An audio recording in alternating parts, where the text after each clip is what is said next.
Audio number 1। Book name Bharat की महान वीरांगनाएं। लेखक पंडित श्री राम शर्मा आचार्य। अध्याय 1। वीरांगना वीरमती। भारतीय नारियां अपने आदर्श, चरित्र, सतीत्व रक्षा और वीरता के लिए संसार भर में प्रसिद्ध रही हैं। जब भी देश को आवश्यकता पड़ी है तो उन्होंने हंसते हंसते अपने प्राण गंवाए हैं। अग्निशिखाओं का आलिंगन कर जौहर व्रत का पालन किया है। देश और जाति की रक्षा के लिए न केवल अपने को ही उत्सर्ग किया है, वरन पतियों को भी उनके कल्याण कर्तव्य पालन के लिए पूरी पूरी प्रेरणाएं दी हैं।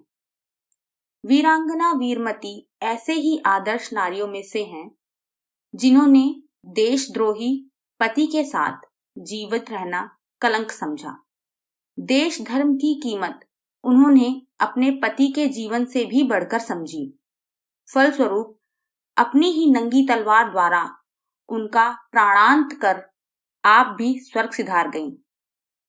14वीं सदी में राजा रामदेव अपनी वीरता और प्रजा पालन के लिए प्रख्यात थे। देवगिरी उनकी राजधानी थी। उन्हीं दिनों दिल्ली में अलाउद्दीन खिलजी राज्य करता था। उसकी क्रूरता से सारा देश परिचित हो चुका था। हिंदुओं को नष्ट करने, उनकी बहु बेटियों की इज्जत लूटने और राज्य हड़प लेने के लिए वह बेहतर तुला हुआ था। इसी उद्देश्य को लेकर उसने चित्तौड़ पर चढ़ाई की थी।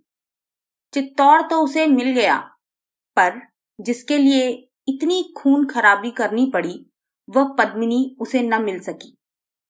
अपने बचाव को कोई उपाय न देखकर रानी ने जौहर व्रत करके अग्नि मां की शरण ले ली थी। साथ में 12,000 छत्राणियां और भी जल मरी थीं। वहां से निराश अलाउद्दीन की आंखें देवगिरी पर जा टिकी। उस छोटे से राज्य ने खिलजी को साफ साफ बता दिया था कि देवगिरी अपनी स्वाधीनता अक्षुण्ण बनाए रखने के लिए खून को पानी की तरह बहा सकता है। राजा अपने वीर मराठा सेनापति पर बड़ा भरोसा रखता था। सचमुच ही उसके रहते यवनों की दाल वहां न गल सकी, परंतु दुर्भाग्य कि वह एक अन्य लड़ाई में अपना वीर व्रत पालन करते हुए स्वर्गवास सिधार गया। राजा को अपने इस सुयोग्य और बहादुर सेनापति के निधन पर अपार दुख हुआ। वैसा निष्ठावान, देशभक्त और विश्वास पात्र सेनापति मिलना अब कठिन था। फिर भी उस स्थान की पूर्ति को किसी तरह करनी ही थी। अतएव उसके ही जामाता श्री कृष्ण राव को सेना का सेनापति नियुक्त किया गया। कृष्ण राव का विवाह मृत सेनापति की उस इकलौती पुत्री से हुआ था जिसका नाम वीरमती था। वीरमती जब बहुत छोटी थी तभी उसकी मां स्वर्ग सिधार गई थी। पिता बराबर लड़ाई के कार्यों में ही व्यस्त रहा करते थे। अतएव उसका पालन पोषण राजमहल में ही हुआ था। मां का प्यार तो न मिल सका था, परंतु राजा रानी इसे अपने ही बच्चों की तरह मानते थे। एक राजकुमारी की भांति उसका पालन पोषण हुआ था। राजा के परामर्श से ही पिता ने इसका विवाह कृष्णराव के साथ संपन्न किया था। कृष्णराव में यूं तो वे सभी गुण विद्यमान थे जो एक सेनापति में होना चाहिए। वह बहादुर था, इसमें कोई संदेह नहीं। वह कुशल लड़ाका था, यह भी बात सत्य थी। परंतु सबसे बड़ा जो दुर्गुण था वह यह कि वह विश्वास पात्र न था। लोभ, मोह और प्रलोभनों के अवसरों पर क्या से क्या कर बैठेगा, यह कुछ भी ठिकाना नहीं था। इससे ही वीरमती दुखित रहा करती थी, कारण कि स्वयं उसके अपने स्वभाव के यह विपरीत था। पिता के सभी गुण उसमें विद्यमान थे। वह उनके ही जैसी निश्चल, साहसी, पराक्रमी और निर्भीक थी। स्त्री होते हुए भी वह सच्चे शूरवीरों जैसा हृदय रखती थी। अवसर देखकर अलाउद्दीन ने देवगिरी पर चढ़ाई कर दी। राजा के नेतृत्व में सैनिक उसका मुंह तोड़ उत्तर देने के लिए चल पड़े। उनके संगठन, शक्ति, वीरता और रण कौशल के कारण अलाउद्दीन को हार खानी पड़ी और वह भाग खड़ा हुआ। भागते हुए उसे इस बात का आभास मिल गया था कि कृष्णराव से उसको पूरी मदद मिल सकती है, बशर्ते जीते जाने पर उसे राज्य में कोई ऊंचा पद प्रदान किया जावे।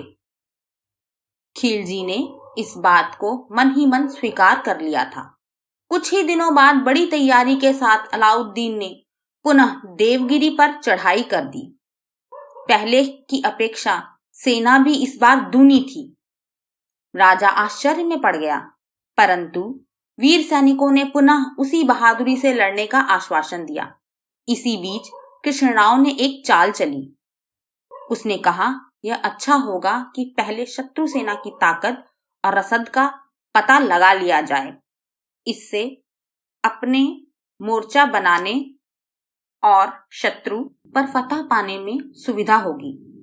प्रश्न खड़ा हुआ, आखिर यह कठिन काम करे कौन? शत्रु सेना में घुसकर उसका पता लगाना प्राणों की बाजी लगाना था। परंतु कृष्णराव ने कहा, वह स्वयं ही इस कठिन कार्य को करेगा। कृष्णराव की बहादुरी और साहस के लिए सभी लोग शाबाशी देने लगे।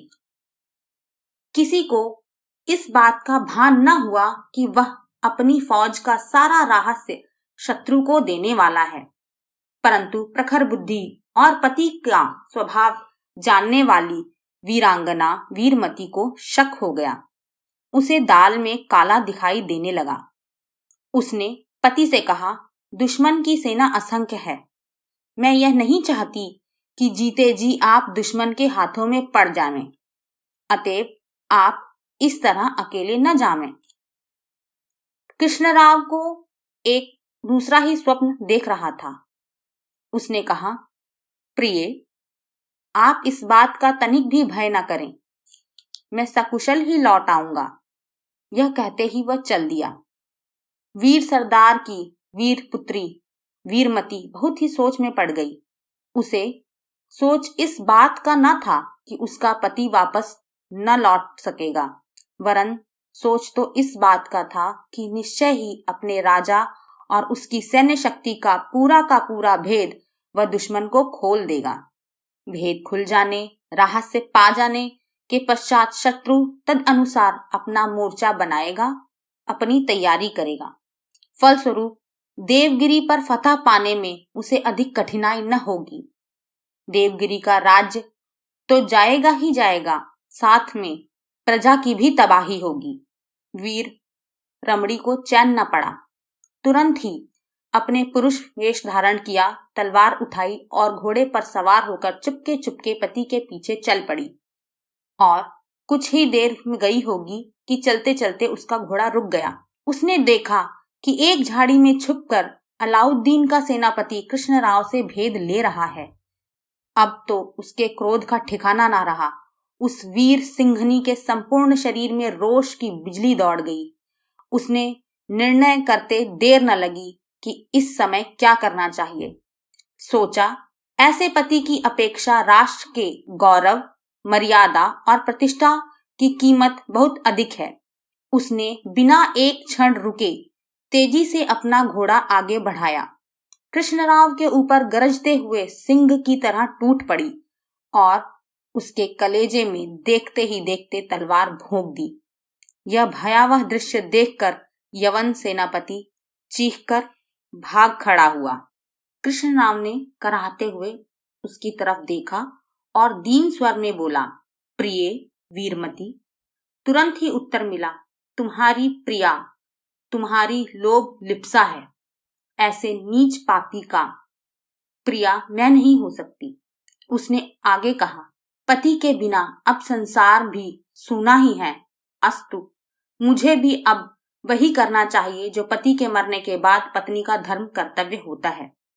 दूसरे ही क्षण उसने अपने कलेजे में भी तलवार भोंक ली और पति के साथ ही सदा के लिए अनंत की गोद में सो गई। जिस देश में ऐसी ऐसी नारी रत्न हो, उस देश का मस्तक कीर्ति, गौरव और यश से सदैव उन्नत बना रह सकता है। वहां पहुंचकर दुश्मन को भी परास्त ही होना पड़ेगा।